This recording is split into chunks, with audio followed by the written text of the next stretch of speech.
Quando eu vi, embora eu tenha uma grande admiração pelo autor, eu não concordei muito com o título não, porque Deus não tem inimigo,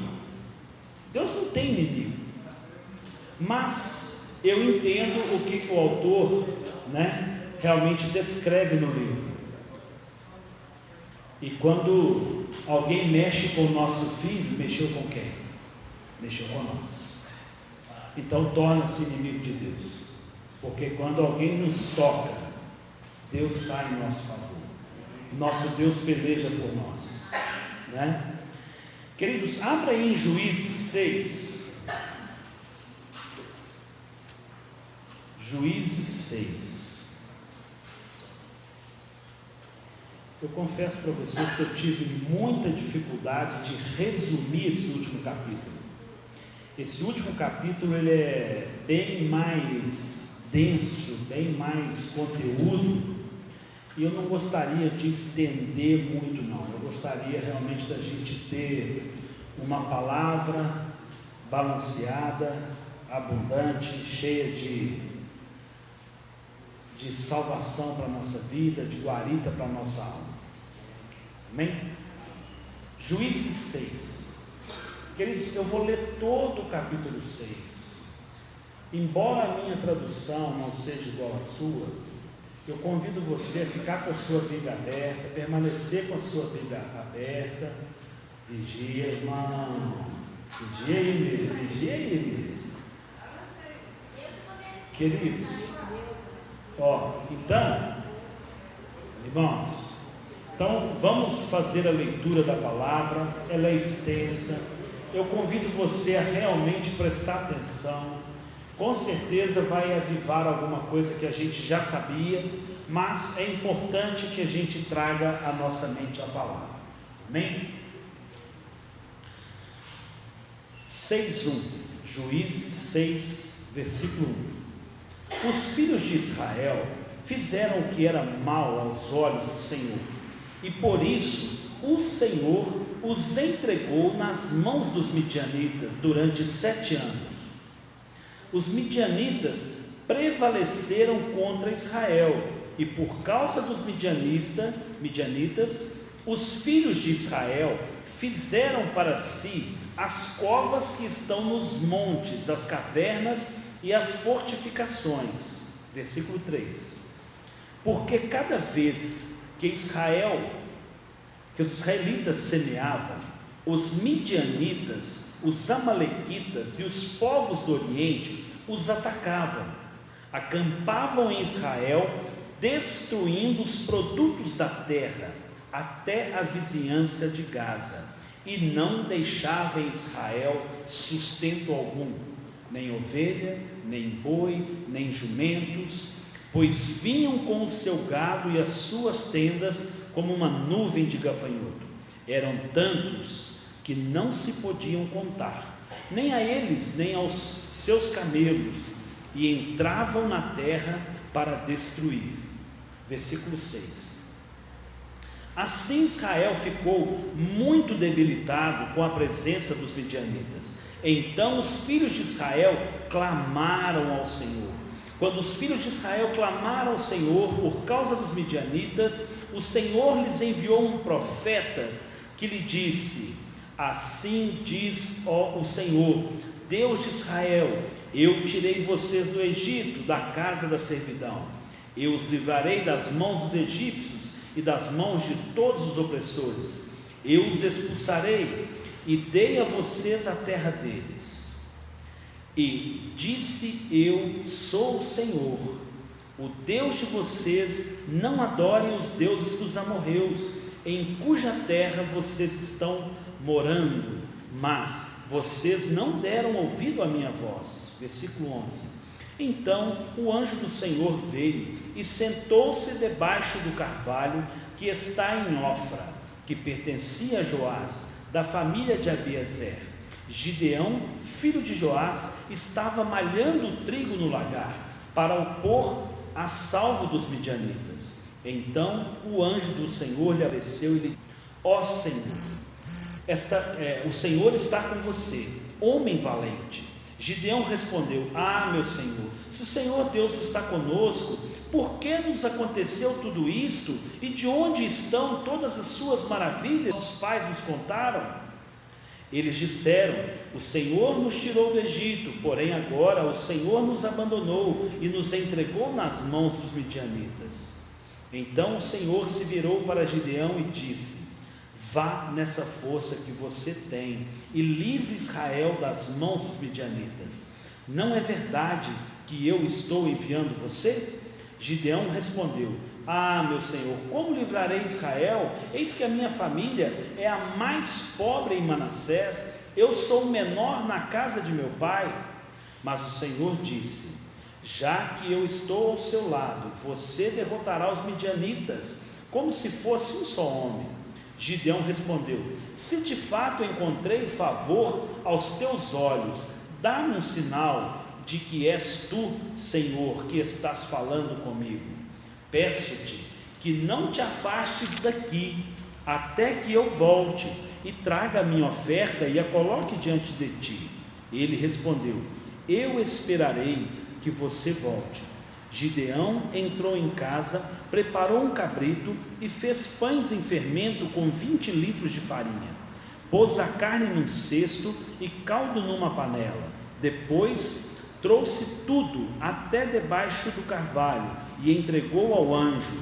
Porém, o anjo de Deus lhe disse: Pegue a carne e os pães sem fermento e coloque-os sobre a rocha. Depois, derrame o caldo em cima. Foi que Gideão fez. Então o anjo do Senhor estendeu a ponta do cajado que trazia na mão e tocou a carne e os pães sem fermento. Saiu fogo da rocha e queimou a carne e os pães. E o anjo do Senhor desapareceu da presença dele. Verso 22.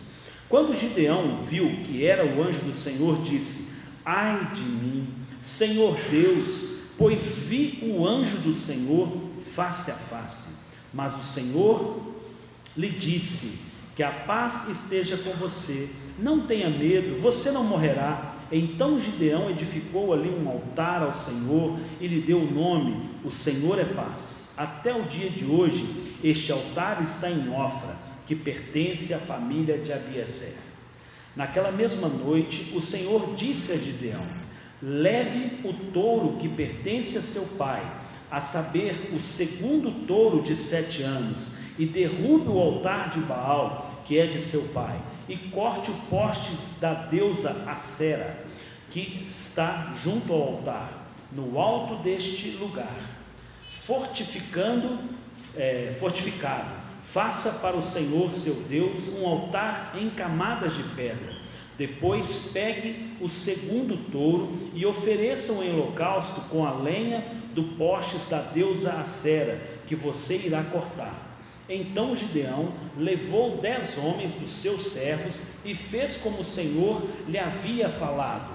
Mas, porque teve medo da casa de seu pai e dos homens daquela cidade, não o fez de dia, mas de noite. De madrugada, quando os homens daquela cidade se levantaram, eis que o altar de Baal estava derrubado, e os postes da deusa Acera, que estava junto dele, cortado, e o referido segundo touro tinha sido oferecido no altar que havia sido edificado. E diziam uns aos outros: Quem fez isto? E perguntando, inquirindo, disseram: Quem fez isso foi Gideão, o filho de Joás. Então os homens daquela cidade disseram a Joás: Traga o seu filho para fora, para que seja morto, pois derrubou o altar de Baal e cortou o poste da deusa Acera, que estava junto dele. Porém Joás disse a todos os que se puseram contra ele: Vocês querem defender a causa de Baal? Vocês querem livrá-lo? Quem defender a causa dele será morto ainda essa manhã. Se ele é Deus, que defenda a si mesmo. Afinal, derrubaram o seu altar. Naquele dia, Gideão passou a ser chamado de Jerubal, porque foi dito que Baal defenda a sua causa contra ele, pois foi ele quem derrubou o seu altar. Verso 33. Todos os midianitas, amalequitas e os povos do Oriente se ajuntaram passaram o Jordão e acamparam no vale de Jezreel. Então o Espírito do Senhor revestiu Gideão, que fez soar o alarme, convocando os homens da família de Abiezer a segui-lo. Enviou mensageiros por toda a tribo de Manassés, que também foi convocada a segui-lo. Enviou ainda mensageiros a Aser, a Zebulon, a Naftali, que foram se encontrar com ele. Então Gideão se dirigiu a Deus, dizendo: se realmente queres livrar Israel por minha mão, como dissestes, eis que eu porei uma porção de lã na eira. Se o orvalho estiver somente nela, e a terra ao redor estiver seca, então sabereis que irás livrar Israel por meio de mim, como dissestes. Verso 38. E assim aconteceu. No outro dia, Gideão se levantou de madrugada, e apertando a lã do orvalho que havia nela, espremeu uma taça cheia de água. Gideão se dirigiu a Deus mais uma vez, dizendo: não se acenda contra mim a tua ira, se eu falar somente mais esta vez. Peço-te que me deixes fazer mais uma prova com a lã, que desta vez só a lã esteja seca, e que haja orvalho na terra ao redor dela. Assim, Deus assim o fez naquela noite, pois só a lã estava seca, e sobre a terra ao redor dela havia orvalho. Pai, muito obrigado, Deus, pela tua palavra. Deus, obrigado porque só a tua palavra só a tua palavra é alimento. A tua palavra por si só é capaz de transformar o homem, é capaz de agir em nossas vidas, produzindo em nós transformação, mudança, santificação. Pai Deus, obrigado porque a tua palavra é a tua boca, Pai, nesses dias. A tua palavra, ela é a verdade. A tua palavra, Deus, ela é alimento para as nossas vidas. Pai Deus, que o Senhor possa nos usar aqui com graça, com misericórdia. Pai Deus, que verdadeiramente a tua palavra seja, Deus, pregada. Pai, que possamos, ó Deus, aprender, nos posicionar mais em nossas lutas, em nome de Jesus. Amém. Amém. Glória a Deus. Glória a Deus. Queridos, eu confesso para vocês que eu não tinha a menor noção. Eu não tinha a menor noção daquilo que eu passaria a partir de toda a condição que nossa igreja veio a passar depois da saída do pastor Robson e algumas outras coisas que aconteceu no nosso meio. E eu vou dizer para vocês como foi alimento esse livro.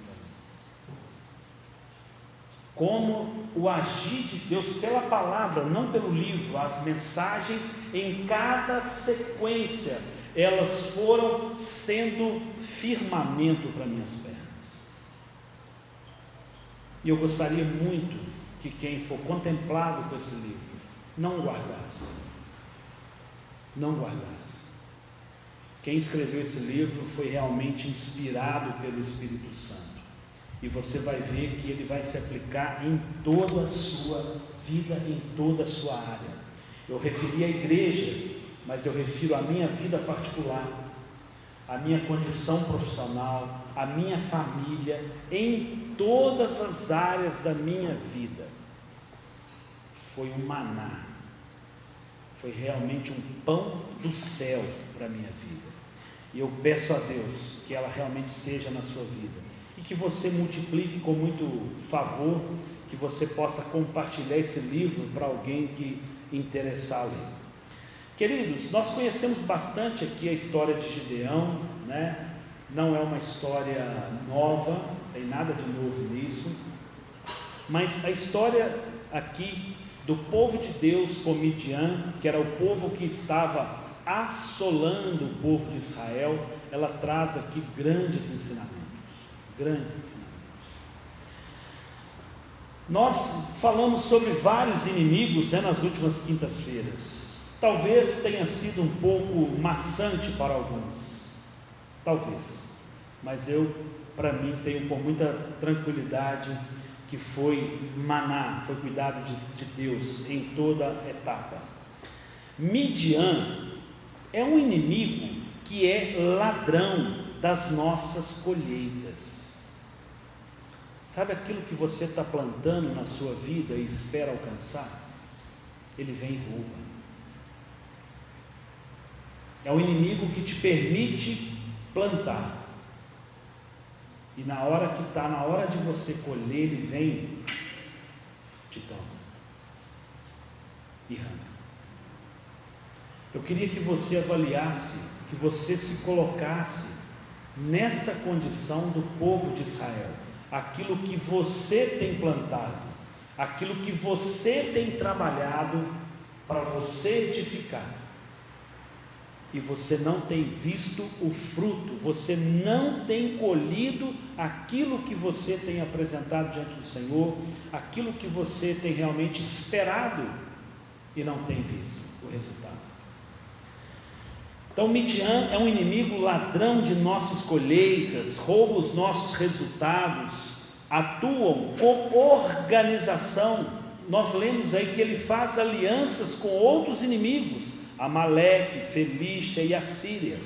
Se você for em Salmos 83, Salmos 83, do 5 ao 9, pois tramam de comum acordo e firmam aliança contra ti. São as tendas de Edom, os ismaelitas, Moabe, os agarenos, Gebal, Amon, Amaleque, Filístia, com os habitantes de Tiro. Também a Assíria se alia com eles e se constitui um braço forte aos filhos de Ló. Fazem com eles como fizestes como Midian, como fizestes com a Síria e com Jabim no ribeiro de Quizon. Ou seja, fazem uma aliança e agem de maneira a destruir, a alcançar um objetivo de roubar a nação de Israel. Se unem, na verdade, para possar daquilo que tem nos dado. Aquilo que Deus preparou para você é aquilo que Ele quer tomar. Estes eram beduínos nômades. O povo de Midian eram beduínos nômades. O que é isso? Alguém que possui uma natureza selvagem, alguém que não se deixa ser domado, não está debaixo de uma liderança, alguém que não aceita ser disciplinado, ser orientado. O povo de Midian era um povo extremamente beduíno e nômade, não tinha morada fixa, não fixa em lugar nenhum, passa, e vão saqueando, e vão roubando, e vão fazendo as suas coisas. Roubaram tudo que era semeado, roubando-lhes a colheita, não deixavam sustento algum, nem ovelhas, nem boi, nem jumento, roubavam trigo, todo o fruto do trabalho. Esse era o povo de Midian. Coisa triste é termos que semear em época de colheita, quando você sabe que está na hora de você ir lá colher. Eu lembro quando o papai não tinha o sítio, e no fundo lá de casa tem um terreno lá, onde tem lá um imóvel dele de aluguel. O papai cercou lá com o maior cuidado uma parte do lote, plantou lá, arrumou com o maior carinho, porque ele queria colher ali algumas coisas, estava aposentado e tal, então ele ia lá. Aí ele ficava namorando cacho de banana, bonito e tal. Quando for semana que vem eu volto aqui, eu vou pegar esse cacho de banana. Chegava lá, irmãos, já era. Tinha que esperar outro. Dava uma revolta, já estava com o gosto da banana na boca, não era? Certa vez, no sítio, Jabuticaba, estava lá tudo, já semana que vem vou para lá, vou chamar fulano, ciclano e tal, nós vamos lá chupar Jabuticaba. Chegou lá, cadê o Jabuticaba? Cadê o Jabuticaba? Roubaram. Irmãos, dá uma angústia, isso é triste. E muitas das coisas, como aqui no povo de Israel, quando é arrancado o trigo, o que você tem que fazer? Não é nascer de novo. Esperar dar banana de novo é uma coisa, mas não, você vai ter que preparar a terra, arrancar todo o terreno, né? Preparar a terra, plantar, regar e esperar para dar novos frutos. Essa era a condição do povo aqui de Israel no contexto, bem pior do que a do meu pai que eu apresentei. Mas coisa triste é termos que semear na época que você esperava colher, isto porque o inimigo levou o resultado. Quando somos roubados, perdemos a alegria, dignidade, esperança, ficamos desolados, e não é por irresponsabilidade nossa. Você cercou lá para a casa do papai, preparou o terreno, plantou, fechado, com muro, com portão, tudo arrumadinho. Invadiram, não te respeitaram, não obedeceram limites. Coisa alegre é quando nós plantamos e colhemos 30, 60, 100 por um. Você planta 1 milho, 2 milho, colhe uma espiga com vários milhos. Você planta 100 sementes e nascem ali tantas espigas. Coisa prazerosa é ver um trabalho frutificar. Coisa boa quando você planta, você prepara, você estuda, você almeja entrar no mercado de trabalho e o mercado está de porta fechada. Cadê o emprego? O povo quer trabalhar, tem pessoas qualificadas, mas a porta não se abre, as coisas não acontecem. E aí você vai ver, de repente, eu preciso até repensar a minha profissão, que caminho eu vou tomar? Na hora que você espera que vai alcançar o seu resultado, as coisas mudaram. Mas também é bênção a colheita. Querido, nós temos aqui no livro 3 consequências do ataque dos midianitas sobre o povo de Israel. Vida alternativa. Ficamos debilitados e acabamos perdendo a noção de ouvir o Senhor. Vida alternativa. Juízes 6:2. Eu falei para você deixar a sua Bíblia aberta.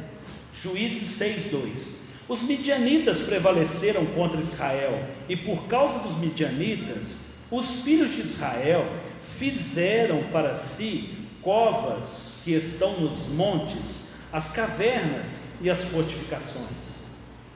Eles tiveram que sair das suas casas, esconder em montanhas, em buracos, para tentar viver uma condição melhor. Povo de Israel, desculpa, obrigado. O povo de Israel teve que sair das suas casas, do seu conforto, da sua condição, para conseguir uma condição melhor de viver.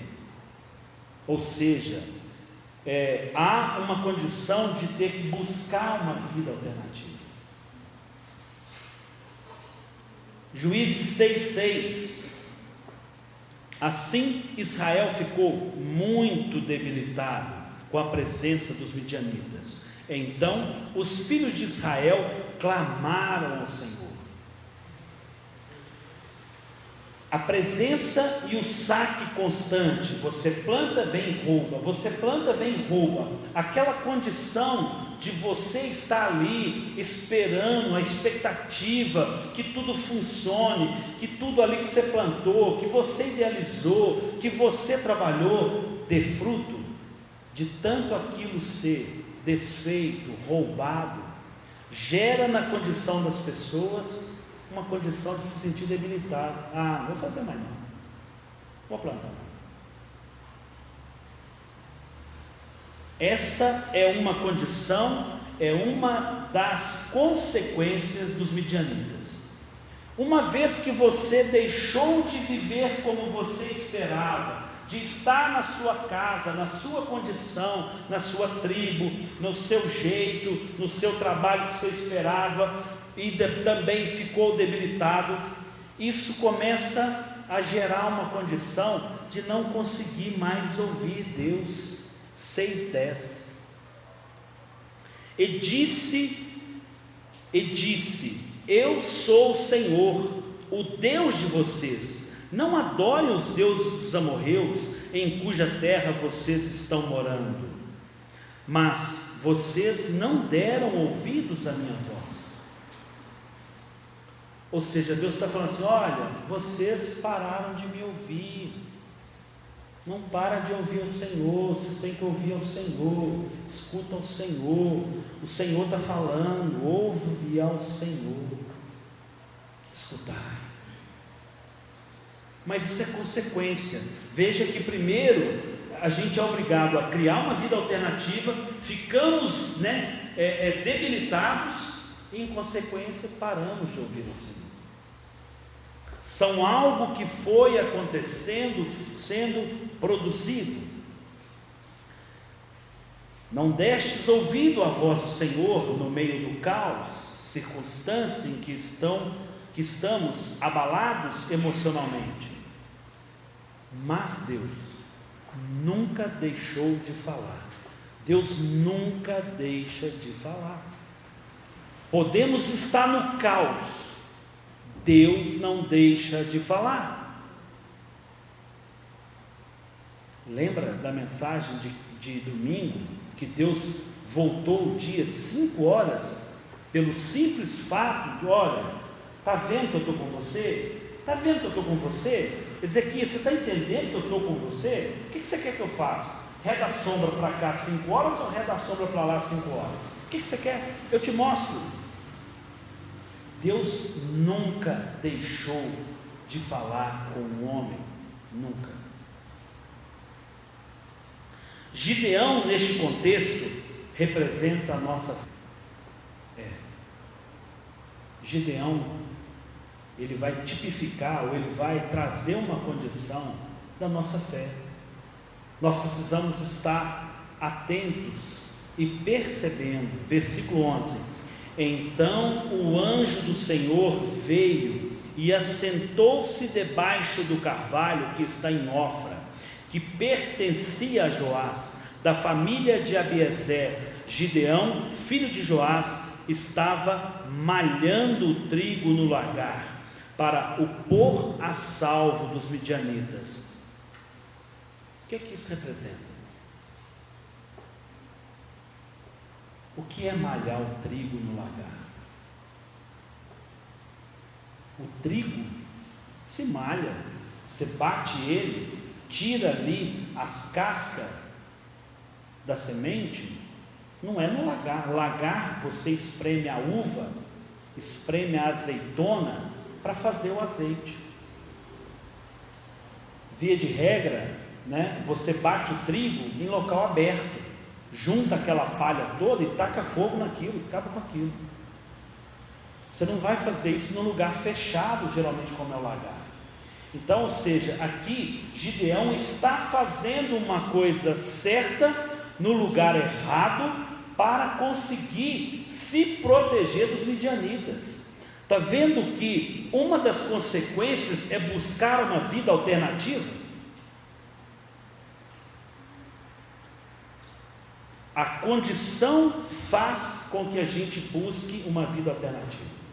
Nós não podemos trabalhar e viver na vida alternativa, mas a vida alternativa de Gideão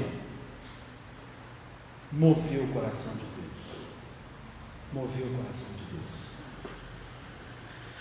Quando Gideão está aqui numa condição de escondido, estava ali cuidando do seu trigo, malhando o trigo ali no lagar, ele estava de uma certa forma recusando, ele estava recusando a ação dos midianitas. Deus precisa despertar em nós um espírito de Gideão, ou uma fé como a de Gideão. Ou seja, mesmo que tenham vindo e tenham saqueado, mesmo que venham e saqueiem de novo, eu vou criar um jeito, Eu vou buscar no Senhor um jeito de fazer. Fé. Vai dar certo. Eu tenho fé. Eu creio. Sem fé é impossível agradar a Deus. E importa-se que aqueles que aproximam do Senhor creiam que Ele é galardoador dos que o temem e o buscam. A atitude de Gideão mostra fé. Quando você vai lá em Hebreus, você vê que Gideão entrou pela galeria dos heróis da fé. Ele não deixou, ele não desistiu, ele não parou de trabalhar, ele não parou de plantar. Sabia do risco, mas ele não abriu mão. Não é uma questão de vencer. Se ele ia conseguir reter esse trigo ou não, não é o mérito. O que importa é a condição de não parar, de não desistir. Nós não podemos desistir. Nós precisamos continuar plantando, continuar plantando, continuar plantando.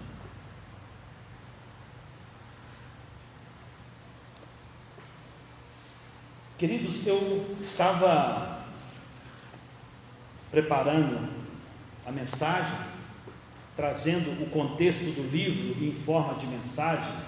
O culto de quinta-feira é um culto de estudo da palavra. Isso aqui não está no livro. Eu lendo o texto e fazendo a leitura no verso 7. Olha que gostoso. Verso 7. Volta aí a sua Bíblia comigo. Juízes 6, 7.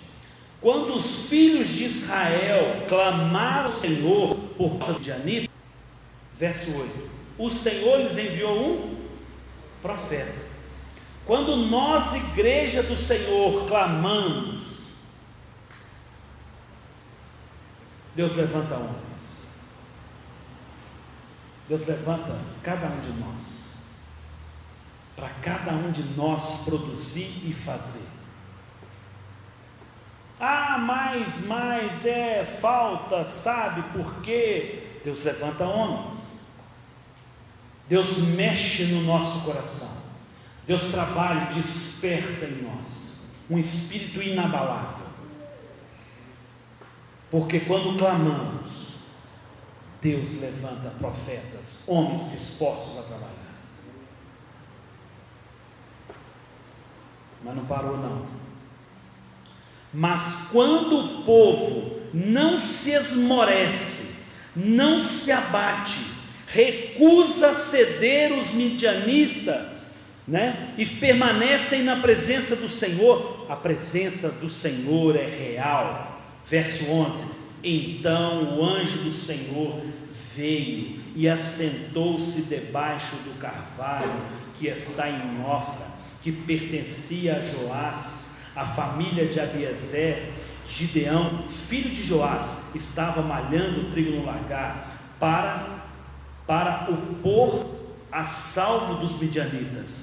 Então, verso 12: então o anjo do Senhor lhe apareceu e lhe disse: quando você estiver fazendo, quando você estiver produzindo, ali é uma experiência pessoal. Quando a Bíblia fala em anjo, com a letra maiúscula, não são anjos, querubins e serafins, não. Quando a Bíblia fala em anjo com A maiúsculo, pode olhar na sua Bíblia aí que é um A maiúsculo.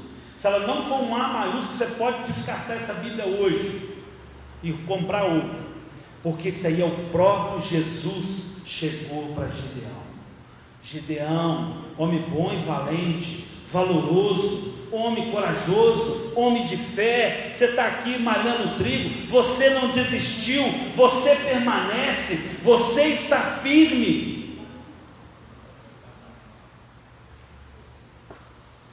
Tenho visto o seu trabalho, estou vendo o seu labor. Eu sou contigo. Esta é a palavra.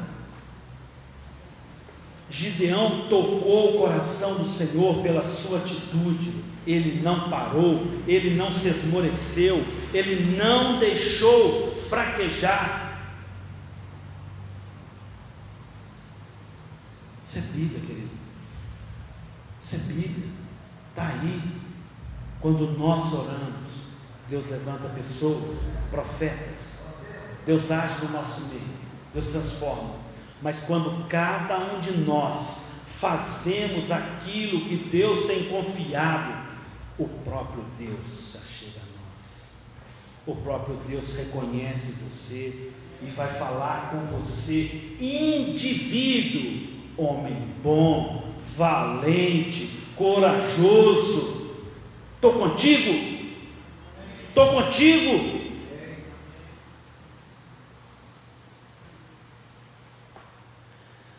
Não pare de malhar seu trigo, seja no lagar ou em qualquer lugar que Deus te mostrar. Não pare de trabalhar, não pare de fazer.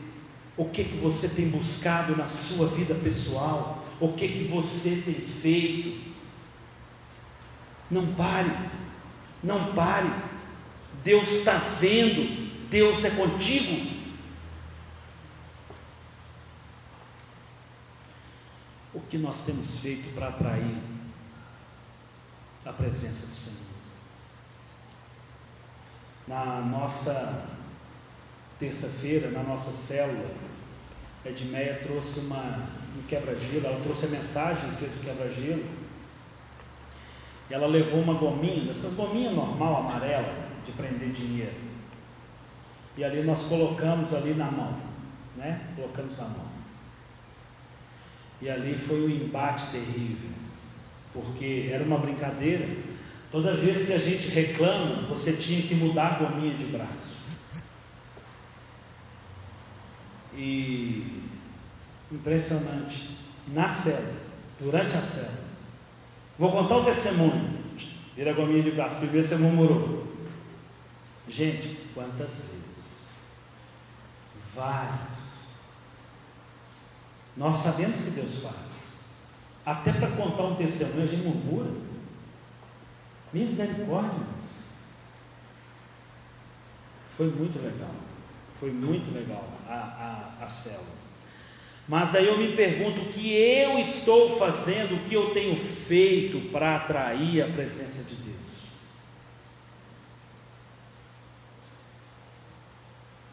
Gideão também tinha suas dúvidas. Versículo 13. Gideão respondeu: meu Senhor, se o Senhor Deus está conosco, por que aconteceu tudo isso conosco? E onde estão todas as suas maravilhas que os nossos pais nos contaram? Ele estava referindo aqui ao quê? Ao êxodo.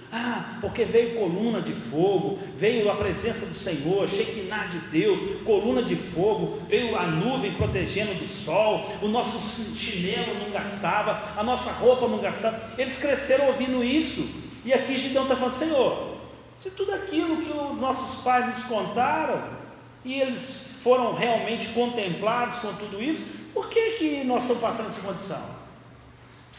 Porque eles é igual nós. Gideão é igualzinho nós. Mas tem uma hora que nós precisamos realmente parar e realmente não desistir.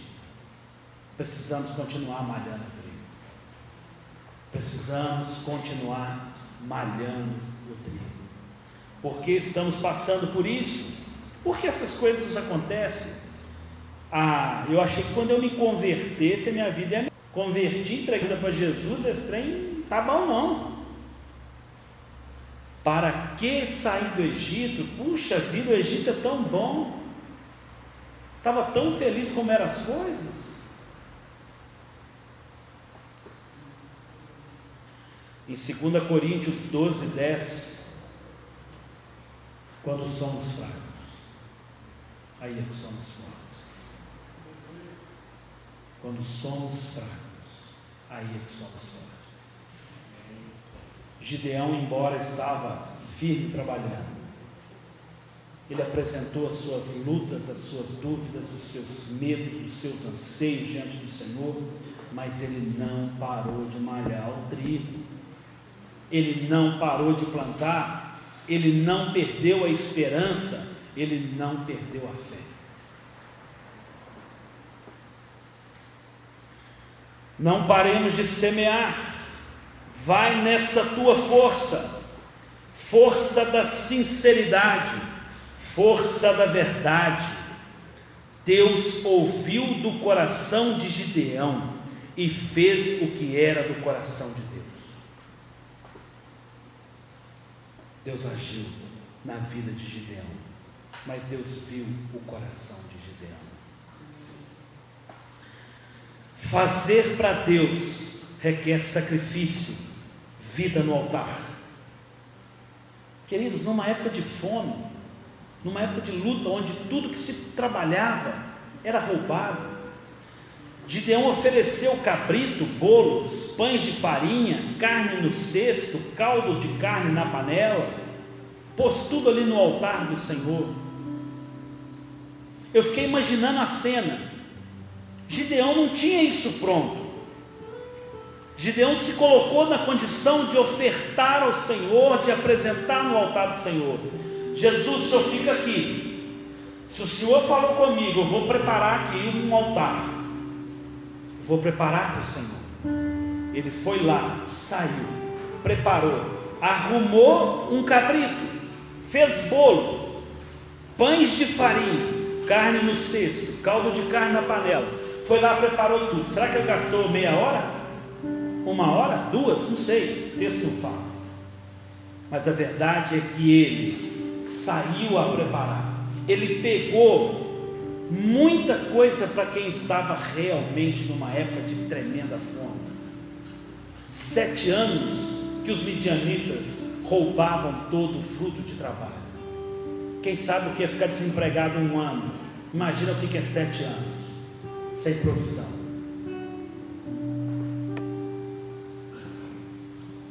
Gideão sai. Se ele pegou tudo que ele tinha, não sei, não vou falar isso, mas a verdade é que ele pegou muita coisa e apresentou diante do Senhor, fez tudo com muito esmero, apresentou-se diante do Senhor com coragem, com perseverança, com paciência. Imagina você estar aqui, vive aquela experiência com Deus, aí você sai, você está lá fazendo o bolo, está lá fazendo a carne, e a dúvida, será que ele está lá me esperando? Será que ele continua lá? Será que ele vai agir mesmo? Que fosse um tempo de 1 hora, isso deve ter sido uma eternidade na cabeça de Gideão. Gideão volta, entrega tudo ali, prepara, apresenta ali tudo do Senhor, tudo ao Senhor.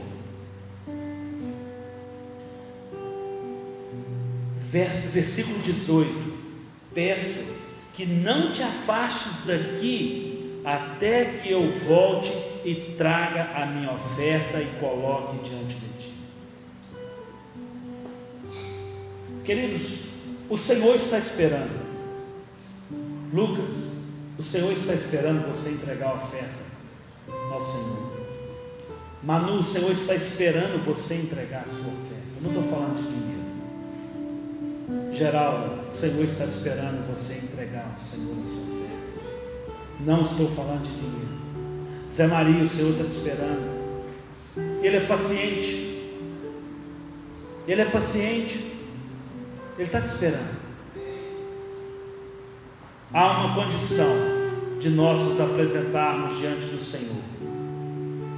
Quando apresentamos ao Senhor e estamos no altar, temos benefício, somos contemplados. Quando entendemos essa verdade, continuamos malhando trigo, permanecemos com fé, experimentamos a presença do próprio Jesus. O Senhor é Deus de amor, queridos. Verso 23: mas o Senhor lhe disse, o próprio Jesus: que a paz esteja com vocês. Não tenha medo, você não morrerá. Você não morrerá, não tenha medo, não tenha medo, você não morrerá. Quando a paz entra, o temor vai embora, e a continuidade é presente, a continuidade se apresenta. Você continua vivendo essa abastança, esse cuidado, essa paz do Senhor.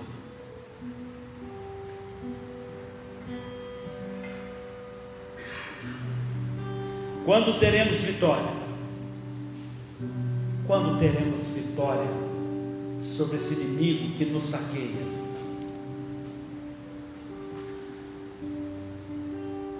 Queridos, como eu falei, eu tive que resumir muito. Veja que já temos 45 minutos de mensagem. Olhar só para Deus, recusar Baal. Verso 25. Naquela mesma noite o Senhor disse a Gideão: leve o touro que pertence a seu pai. Época de fome, o pai dele tinha um touro, um boi, carne, leite. Que coisa estranha é essa? Se estava tendo que malhar o trigo no lagar escondido, onde é que esse boi estava? Por que em 7 anos que os midianitas estavam cercando, esse boi não apareceu? Por quê? Leve o touro que pertence a seu pai, a saber, o segundo touro de 7 anos. Tinha 7 anos que o midianita estava assombrando o povo. 7 anos de luta. Qual a idade do touro? 7 anos. Não faz sentido, irmãos. Os detalhes não estão no texto à toa. Isso era um ídolo. Isso era um ídolo. Mas era um ídolo. Tinha um ídolo no meio deles. Havia uma abundância. Muitas das vezes na nossa vida nós temos tudo. Nós temos o que precisamos. E Deus precisa tirar do nosso meio. Deus tem que tirar os excessos. Como eu falei, eu tive que abreviar o estudo. Quando Gideão vai lutar contra os midianitas, o que ele faz? Tem gente demais aí, Gideão. Todo mundo está com medo. Despacha todo mundo, libera aí. Não, fala para eles, vamos embora para sua casa. Vai lá ficar nas cavernas escondido. Quem está com medo pode ir embora. Não, Gideão ainda sobrou gente demais aí. Tem muita gente com você. Aqui, manda o povo beber água. Observa como é que eles vão beber água. Ah, agora sim, aqueles 300 lá, aqueles 300. Senhor, mas são tantos os desafios, as lutas. É lá, traz lá aqueles 300 lá. Não é de vocês, não. Eu não vou conceder vitória a vocês pela quantidade de gente que vocês são. Vocês vão ter vitória, porque eu sou Deus presente no meio de vocês. Porque eu é que vou agir no meio de vocês. A vitória quem vai conceder a vocês. A vitória quem concede a você é o seu Deus, é o nosso Deus. A vitória na sua casa que você está esperando vai vir dele. Não é de homem nenhum. Não é. Vem dele. Vem de você permanecer no Senhor. Vem de você se apresentar diante do Senhor. Vem de você não parar de malhar o trigo. Vem de você continuar com fé. Os excessos precisam ser tirados. Você precisa realmente esperar no Senhor. A sua vitória vem do Senhor. A sua vitória vem do Senhor. A sua conquista vem do Senhor. Precisamos olhar só para Deus. Precisamos recusar as coisas de Baal. Verso 25, o que esse boi estava fazendo lá?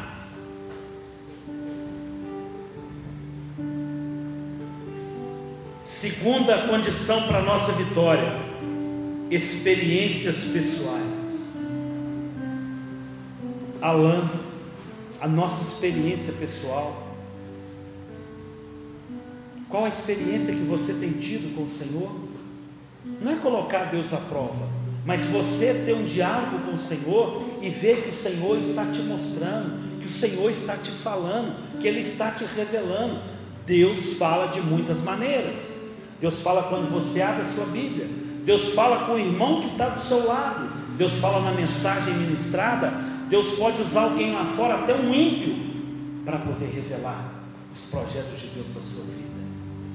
Deus usa pedra, Deus usa mula, se for preciso. Você, cada um de nós precisamos ter as nossas experiências com o Senhor. Eu não vou viver a fé de Gideão, eu não vou viver a fé do Zé, do Mané, de quem é que seja. Eu vou viver a minha experiência com o meu Deus.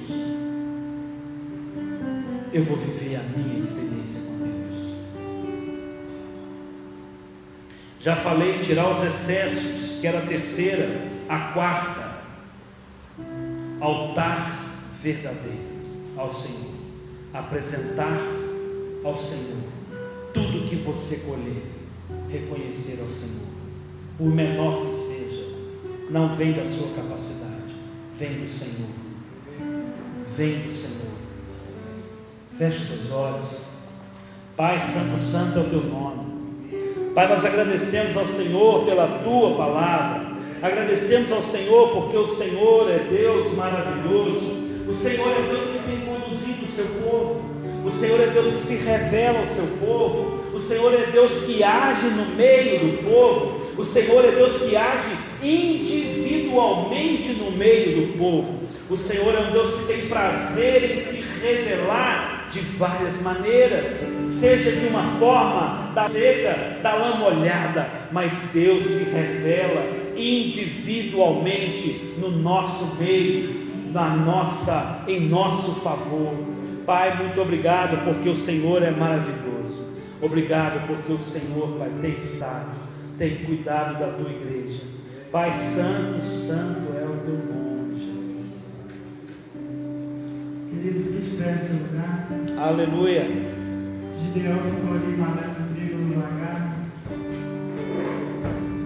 A gente vem estar no lugar secreto, até que o Senhor nos chama, e a gente vem estar buscando a face dele. O que vai trazer a presença de Deus é o arrependimento, são as lágrimas.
Eu